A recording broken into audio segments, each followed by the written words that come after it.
Hello दोस्तों, स्वागत है आपका नई कहानी पर। यह कहानी महान लेखक मुंशी प्रेमचंद की प्रेरणा से ली गई है। कहानी का शीर्षक है नज़र और नीयत।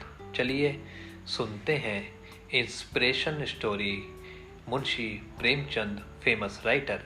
लखनऊ की भीगी गलियों में एक पुरानी हवेली खड़ी थी। नजरिया मंजिल। उसके बुजुर्ग मालिक मुर्तजा मियाँ उम्र की ढलान पर थे, मगर आंखों में वही पुराना शेरो शायरी का उजाला था। उनके साथ रहती थी उनकी इकलौती पोती रूही, जो अब कॉलेज में पढ़ रही थी। मियाँ का दिन इमामबाड़े की मीनारों को निहारते और अपनी डायरी में बेनाम गजलें लिखते बीतता था, मगर उनके भीतर एक खामोशी पनप रही थी। शहर, तहजीब, रिश्ते और जिंदगी सब जैसे धीरे धीरे बिखर रहे थे। रूही तेज तरार लड़की थी। वह अंग्रेजी माध्यम स्कूल में पढ़ती थी, सोशल मीडिया पर सक्रिय थी और अब एक मल्टी नेशनल कंपनी में इंटर्नशिप करने लगी थी। वह अक्सर कहती, नाना ये हवेली अब बोझ है, चलिए गोमती नगर चलते हैं, एक नया फ्लैट लीजिए, ये तंग गलियां अब लायक नहीं। मियाँ मुस्कुराते थे, मगर दिल की दीवारें दरक जाती थी। बेटी, ये हवेली नहीं, मेरी माँ की ममता है, तुम्हारे दादा की मेहनत है, तुम्हारी अम्मी की हंसी है। ये जगह नहीं, मेरा वजूद है। एक दिन मोहल्ले में खबर फैली कि एक बड़ा बिल्डर इस गली की सारी जमीन खरीद रहा है। लोग लालच में आने लगे। कुछ ने फौरन हामी भर दी, लेकिन मुर्तजा मियाँ चुपचाप बैठ गए। उनकी आंखों में पानी उतर आया। बिल्डर के एजेंट ने रूही से कहा, मैडम, आपको 50 लाख मिलेंगे, ये हवेली कब तक संभालिएगा?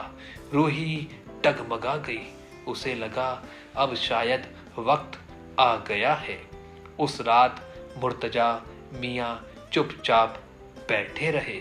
अपने पुराने संदूक से उन्होंने एक खत निकाला, रूही की माँ का आखिरी खत, जिसमें लिखा था, अब्बा, मेरी रूही को आप ही की तहजीब सिखानी है। ये हवेली मेरा आखिरी सहारा है, मेरी रूह इसमें बसती है। मुर्तजा मियाँ की आंखें भर आई। उन्होंने रूही को वो खत दिखाया। रूही ने पढ़ा और देर तक चुप रही।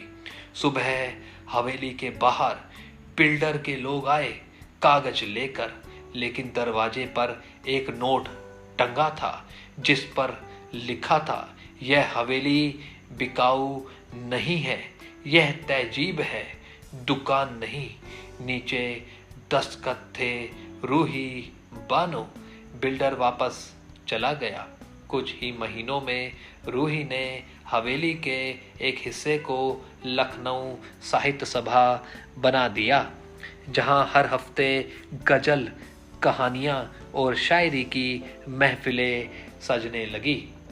इम्तियाज चाय वाले ने मुफ्त चाय देने का ऐलान किया। अब हमारी तहजीब फिर जिंदा होगी।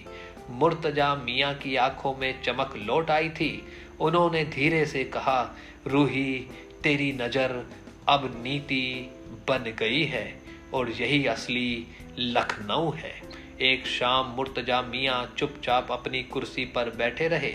डायरी खुली थी, कलम गिरी हुई और चेहरे पर एक सुकून, जैसे हवेली ने उन्हें फिर जीने की वजह दे दी हो। रूही ने उनकी डायरी का आखिरी पन्ना देखा। लिखा था, जिसे घर कहते हैं वो ईंट पत्थर नहीं होता, उसमें किसी की दुआएं बसी होती हैं। धन्यवाद।